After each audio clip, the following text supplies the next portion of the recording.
E hoje a necessidade espiritual está sendo nessa esfera. Já tem os pregadores que Deus chamou para ganhar crente para Jesus. Porque quando não é desigrejado, é desviado dentro da igreja. Mas eu louvo a Deus que ainda há um remanescente. O ministério mais perigoso que existe é quando você recebe o dom de revelação de pensamento. A pessoa passa por você, o Espírito Santo revela a conversa que ela teve, ou que eles tiveram. E você precisa ter uma blindagem tão grande no seu coração, para que você não sinta dor com isso, você sinta compaixão das pobres e dos pobres coitados que está se deixando levar pelo espírito de Jezabel. Paulo, presta atenção aqui, ó. Esse Paulo aqui era chamado de Saulo. Você sabe que teve um encontrão entre ele e Jesus a caminho de Damasco. Jesus nunca gostou de gente, como já foi falado aqui através da missionária Luciene. Deus sempre tem um olhar especial para gente humilde, para gente desprezada. Quando eu falar de Léa com um olhar terno, é porque ela era azaroia, né? Era azaroia.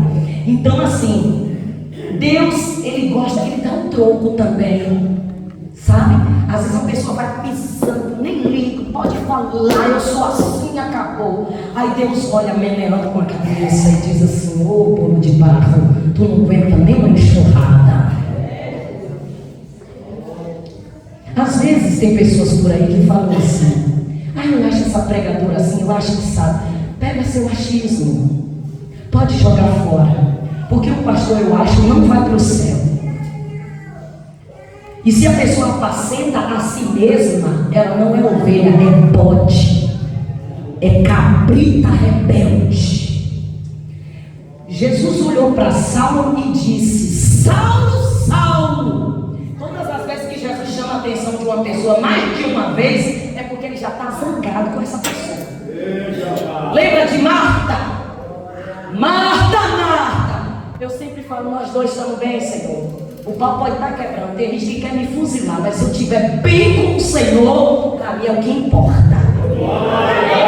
Porque eu aprendi que o segredo de ter uma vida bem sucedida é agradar a Deus. Entende isso? As pessoas morrem, elas passam. Esses dias uma menina pediu oração, o pai era tão prepotente, viu um filho ajoelhado orando, chamou o menino até de viadinho, porque o menino estava orando. Agora ele está com câncer, corroendo toda a sua próstata, magro, pele e osso, pedindo orações nas igrejas e pedindo orações para as pessoas que ele pisou. Chegou uma hora que Jesus olhou para Saulo e disse: por que você me persegue?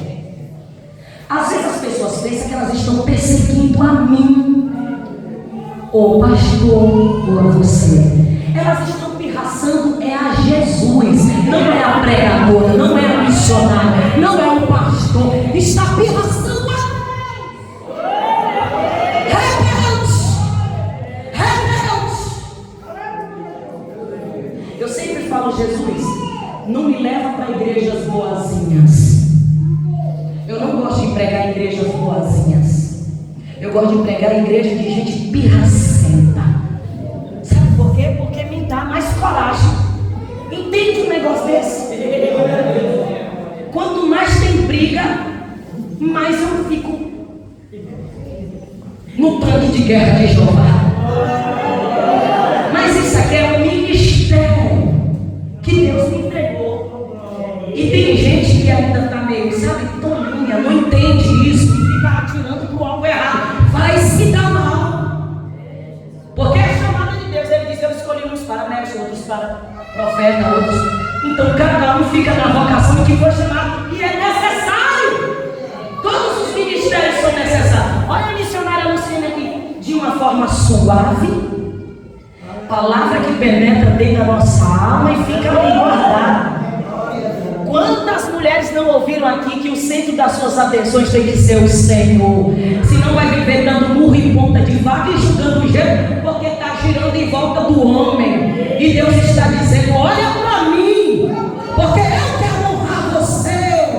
Porque de ser mulher abestalhada. E mulher abestalhada, ela fala assim. Um dia eu estava na Suíça, sentada sentada, aí tinha um queijo, um fedorento e era o café da manhã. Eu falei assim, meu Deus do céu, eu podia ter trazido meu cuscuz. Mas tudo bem, vou fazer cara de vencedora e comer esse pão aqui. Aí ela pegou o lápis e passou bem aqui, ó, no canto do olho, e suspendeu aquele trem. Eu falei assim, logo de manhãzinha, por que tu bota essa... Pode ficar com raiva, mas eu vou falar. Essas duas vassouras aqui em cima dos olhos. E esse lápis aqui, esse carvão aqui, pra quê? Pra ver se o menino tá. Ele estava com uma negona africana sem dente na boca. Que enfeitiçou ele, jogou ele dentro da barraca dela, ficou 7 dias rapando a cabeça, roubando o cartão de crédito dele lá, ó, lesado pela feiticeira. Eu disse, mulher, vai lavar essa cara e vamos botar o joelho no chão, que Deus vai pegar esse vai quebrar no pau e colocar na tua mão. Deus fez a tremendo naquela casa, eu tive que sair às pressas. Você está entendendo? Aí Jesus olhou para Saulo e falou, você me persegue. E quem é o Senhor? Eu sou Jesus, a quem tu persegue. Sabe o que Jesus estava dizendo ali? Eu estou tomando a frente dos meus, que você está perseguindo. Vou trabalhar contigo. Aí ele começou a pagar o que ele fez lá atrás. Só que ele não era crente, ele era um chanceler de alta envergadura. Porque você sabe que ter a posição que ele tinha, não podia ser solteiro. Então eu acredito que Paulo foi casado. E talvez esse pode ter sido o seu espinho na carne. Se ele foi casado com uma romana, depois que ele se converteu ao cristianismo, ela caiu fora e ele ficou sozinho. Isso é uma hipótese. Porém, ele começou a passar na sua própria pele o que ele fez os outros passarem. É por isso que nós temos que tomar muito cuidado, até a gente que prega, para não cairmos em contradição naquilo que nós mesmos estamos pregando. É por isso que tem gente que prefere viver a lá vão ter, porque não tem compromisso com a palavra, não tem compromisso com a Santa Ceia, não tem compromisso com a doutrina da igreja. Porque existe a doutrina da palavra, mas ela gera a doutrina no corpo também. A Bíblia diz que até o tecido hebreu era diferente do egípcio.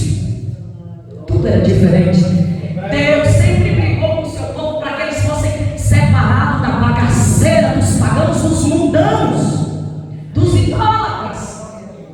Porque tudo que era originado daqueles que adoravam a demônios, tinha mulheres no meio do povo de Judá que queria imitar. É a coisa mais horrorosa que existe na terra. Crente que copia pessoas ignorantes que não conhecem a luz. Ele fica mais ridículo do que aqueles que não são crentes. Porque o próprio mundano fica esculhambando e dizendo, olha aí, olha essa crente, olha esse crente. Eu estava no congresso e tinha uma jovem que ela colocou um vestidinho, tomara que caia. Esses vestidos que tem elástico aqui nos ombros, tanto a pessoa pode colocar ele cobrindo os ombros, como também se a pombaginha incorpora nela, ela desce o trem e fica mostrando os peitos e os ombros para ficar exposta, como um pedaço de carne com as moscas sentando em cima do açougue. Aí ela fez isso, ela baixou a tomada que cai, ó, a praga do diabo, tomada que cai. E ela me raçou, pastor, ela disse, quem paga a minha maquiagem sou eu. A minha roupa custou meu dinheiro. Às vezes a pessoa pensa que está pirraçando o profeta, mas você está pirraçando o Senhor que já me proibiu, já me repreendeu, e você continua desviada e desviada. Olha o que Deus falou ontem aqui, vida dupla, assistindo filme pornográfico, assistindo novela, cantando música do mundo, o celular é uma nojeira. Mas Deus conhece a senha de todo mundo e sabe que anda vendo. O problema é seu, quem vai se ferrar é você que vai ficar. Quem é que vai prestar contas disso? Não é você mesma? Não é você mesmo? O que você falar depois vai servir de veneno para me matar, então não adianta usar a língua como enxada, porque ela vai abrir a sua própria cova. Então não pirraça Jesus, porque ele vive brigando com você para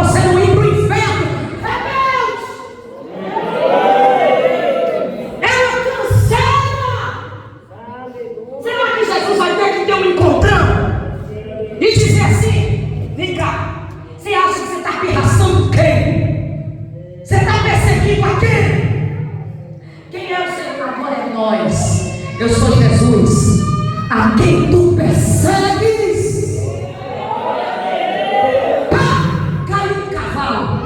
Será que vamos precisar cair do cavalo? Quebrar nossa cara para a gente entender e aprender que não vale a pena ser rebelde, ser desobediente a Deus.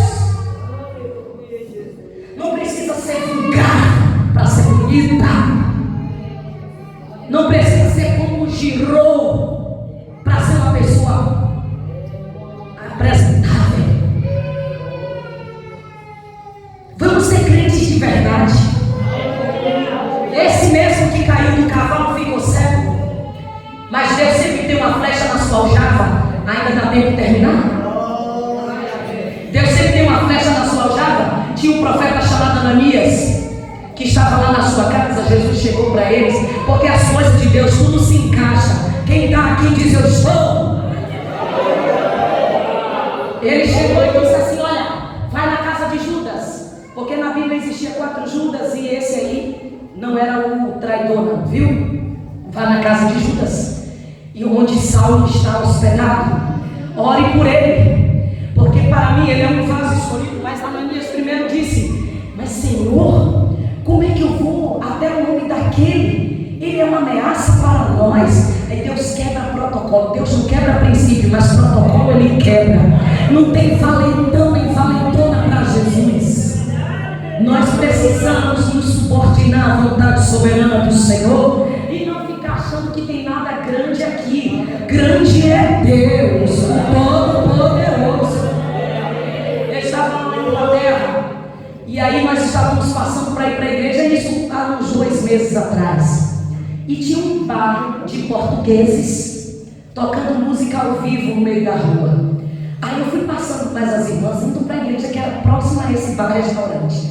Aí o Senhor falou comigo assim: tá com coragem de parar na frente desse bar-restaurante, pedir o microfone a esse português e dizer que você vai cantar um hino? Eu falei: ei, é coisa da minha cabeça, deixa eu ir embora. E o Senhor falou para mim: pare e volte. E eu obedeci. Eu falei: vão rir de mim, vão me jogar pedra, vão dizer que é uma brasileira doida que chegou aqui no Reino Unido caçando o fanatismo. E o Senhor falou: eu lhe perguntei alguma coisa, o que é que eles vão achar? Você só faz o que eu estou mandando. O achismo de quem quer que seja não vale nada aqui. Você quer ter um ministério consolidado, firme, alicerçado? Pare de se preocupar com o que os outros acham. Cumpra o propósito. Porque Deus vai dar recurso na mão de quem tem coragem para fazer o que Ele manda. Deus não investe em covardes. Aí eu voltei, cheguei, entrei lá com o sangue de Jesus e falei assim para o cantor português lá que estava cantando as músicas da boca da garrafa deles. Aí eu falei assim: o Senhor mandou que me entregasse o microfone para eu louvar a Deus com um hino.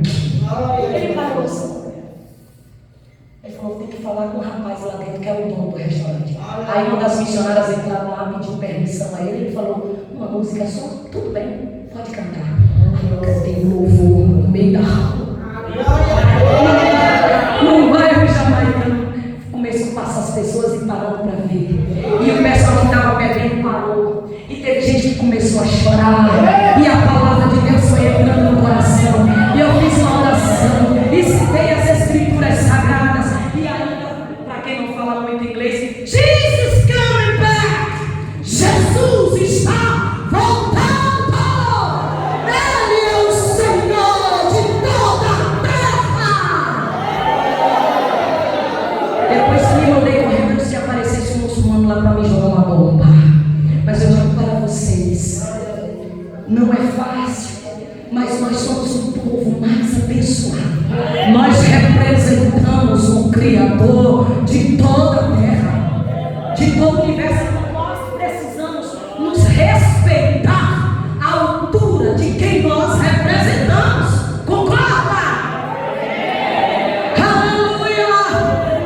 As filhas de Deus não se parecem com as rameiras, não se parecem com mulher que frequenta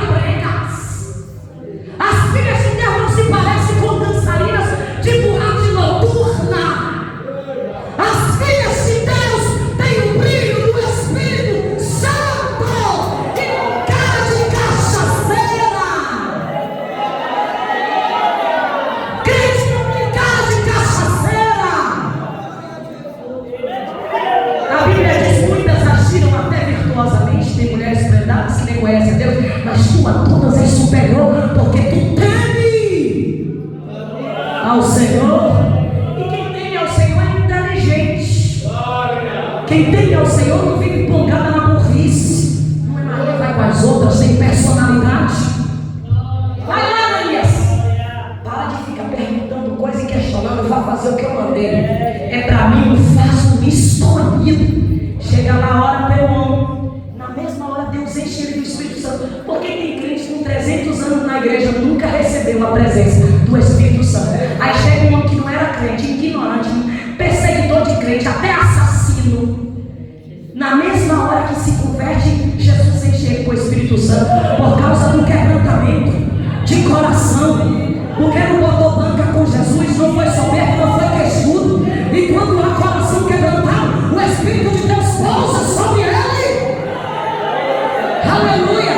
Ele não olhou para o profeta com arrogância, ele olhou com humildade, ele já estava ali à espera. Então Deus já tinha feito toda a conexão entre eles, e foi uma coisa linda. E depois que Paulo recebeu o Espírito Santo, recebeu a cura dos seus olhos, ele não ficou mais cego, porque Deus não só abriu a sua visão física, como também lhe deu mais dois olhos, que são os olhos do Espírito Santo, e ele passou a enxergar com ele e com o de Deus. E quando você passa a enxergar com os olhos de Deus, você não tem mais medo de nada, nem de ninguém. Só que ele não se achou. Ele saiu do cavalo da prepotência e montou um jumentinho da humildade. Ele falou assim: eu vou ficar 3 anos no deserto me preparando para eu pregar para essa raça. E ele sabia que ele ia apanhar. Tanto que ele se sentia honrado quando levava chibatada por amor a Cristo. Tem gente que desiste, que recua, que fala assim: estão me olhando com um olhar cavernoso, estão falando de mim. Deixa os sabotadores de si mesmo na mão do oleiro. Faça o que Deus lhe chamou. Faz a obra de Deus. Ele voltou preparado para tomar açoite, expulsar demônio e cumprir o seu ministério. Por isso que ele diz: ser de meus imitadores, como eu sou de Cristo. Para uma pessoa ter respaldo para falar isso, é porque já se despiu completamente do seu velho homem, do seu eu. Ele já se divorciou do seu livre-arbítrio. Ele agora diz: não mais vivo eu, mas Cristo vive em mim. Aí ele chega aqui na igreja de Coríntios no dia da ceia e manda uma carta dizendo assim: eu fiquei sabendo, mas eu não acreditei em tudo, mas em uma parte eu acreditei, porque já tinha os conversadores nessa época, né? Mas ele sabia que tinha gente também que passou para ele a situação da igreja no dia de Santa Ceia, que estava incontrolável. E ele começou a passar instruções, porque mesmo abrindo igreja, deixava pessoas tomando conta, ele se preocupava em escrever carta, tanto que até no dia da sua morte na prisão, Jesus também se apresentou para ele, estava escrevendo carta para os pastores que ele tinha preparado para tomar conta das igrejas.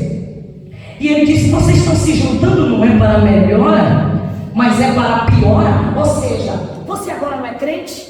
Por que esse comportamento? Você agora não está dizendo que Jesus entrou na sua vida? De que maneira você está apresentando Jesus para as pessoas? Se ele te transformou, a maneira que você apresenta a ele agora não é só com palavras, com conversa, é com suas atitudes, é com seu testemunho, é com seu comportamento. Você agora está dizendo que o Evangelho entrou na sua corrente sanguínea e mudou o seu DNA, mas as pessoas não estão querendo conversa, elas querem ver o que de fato esse Evangelho que você prega fez na sua vida no tocante à transformação do seu caráter e do seu comportamento e da sua maneira de andar, de vestir, de ser, de falar e até de olhar. Porque a Bíblia diz: se teu olho é puro, o teu corpo é iluminado. Mas se tu tem olhar de serpente venenosa, o teu corpo é tenebroso de treva. Deus não gosta de pirraça. Tem crente pirracento nessa igreja. E não importa quem seja, a peneira fina de Deus vai passar. Aqui tem um povo que chora, que ora. É por isso que essa igreja ainda está com um calor espiritual.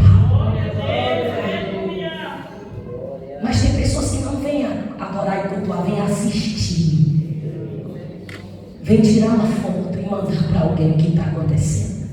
Enquanto as almas estão passando a noite toda no catimbó, batendo os tambores lá para os demônios, tem gente preocupada com a vinha do seu irmão, se está florescendo e crescendo mais do que a dele. Olha, presta bem atenção. Deus, nesses últimos dias, vai pegar tanto crente, começou já, Ele não vai tolerar que ninguém se utilize da ferramenta do Evangelho para fazer bagunça.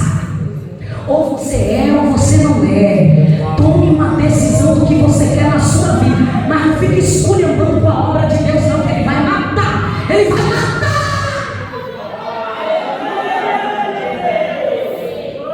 O irmão falou: olha para o meu marido que está internado, que está não sei o que, e postou a foto. Um homem curioso, com um tubo aqui dentro do nariz. Eu falei: Jesus, ninguém está livre disso se Deus não guardar. Pode ser o crentão como for.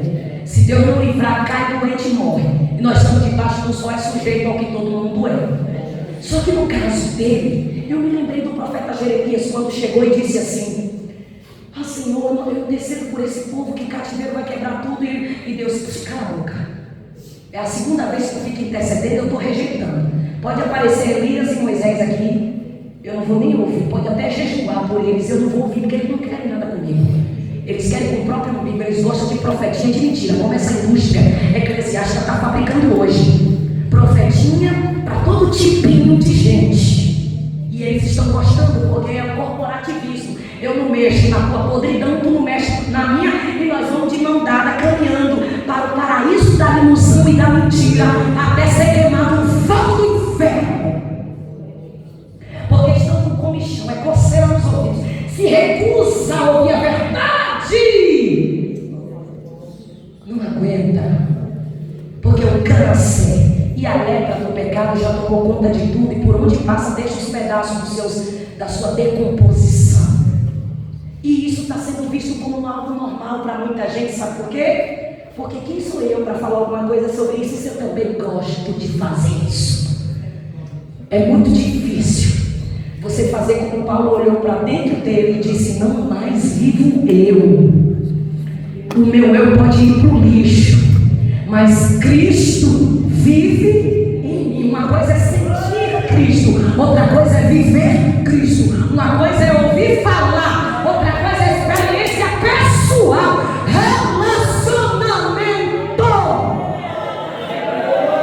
Davi entendia tanto isso que ele falou assim: eu caio na tua mão, mas por favor, na mão dos meus inimigos não. Observe que Davi nunca caiu na mão de nenhum inimigo. Ele disse para Davi assim: eis que estive contigo em toda parte, eis que diante de ti exterminei os teus inimigos, para fazer de ti um nome na face de toda a terra. Entre os grandes eu te exaltei.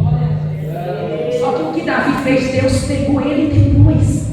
Deus não permitiu que nenhum inimigo tocasse nele, mas a mão do próprio Deus tratou com ele.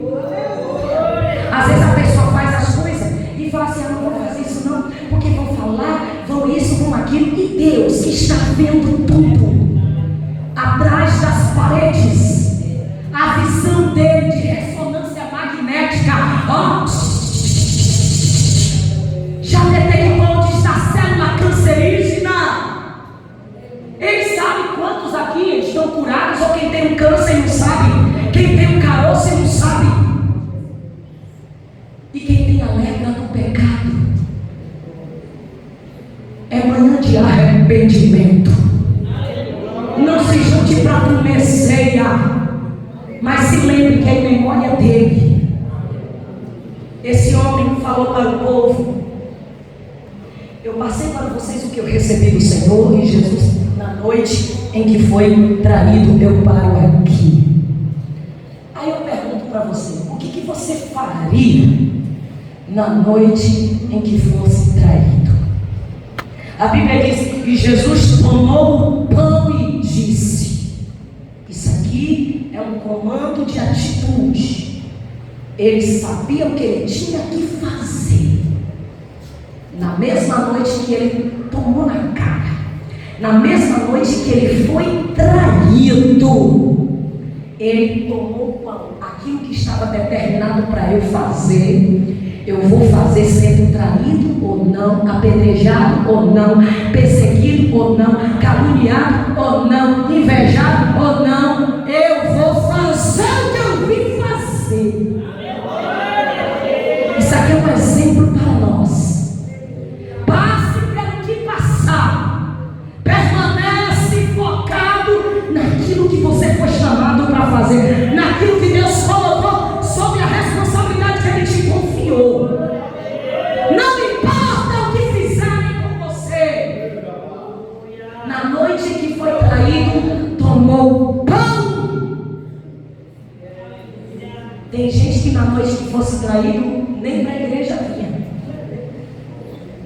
Para o ensaio, menos ainda. Para a Santa Ceia, piorou. E o que é que você está fazendo aqui? Você está aqui com alguém que foi traído ou com um traidor? E não se faça de vítima também, porque nós somos carrascos de nós mesmos. Porque nós temos que ser amigo da gente, amigo da nossa própria alma. Se está escrito que aquele que come e bebe indignamente será culpado, será chamado de assassino. Pense nisso. É por isso que dentre vós há muitos fracos, doentes e até muitos que dormem, que até morrem, porque come e bebe indignamente, come e bebe para a sua própria condenação, deste grande amor sacrificial.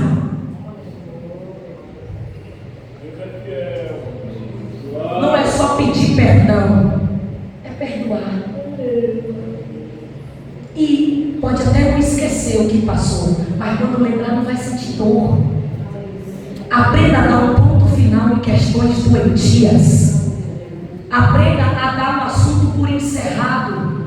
Não seja proliferador de conversas doentias e tóxicas. A Bíblia diz: não abre a boca se não for para edificar quem te ouve. Eu não estou falando daqueles que se incorporam com a performance de rebeldia, que querem só isso que o peixe gosta e ficam procurando igrejinhas a gosto do freguês. Eu estou falando da palavra de Deus que confronta. Vamos nos consertar. Vamos vencer a nós mesmos. Vamos ser mais crentes. Vamos parar de ter amor fingido, de viver um evangelho superficial, condicional a isso ou aquilo. Mas ainda que eu morra, não vou desistir. Entende?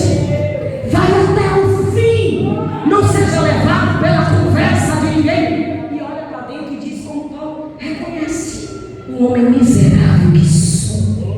Pode colocar. Quem quer ir para o céu aqui hoje, agora? Vitória. Aleluia, feche os seus olhos.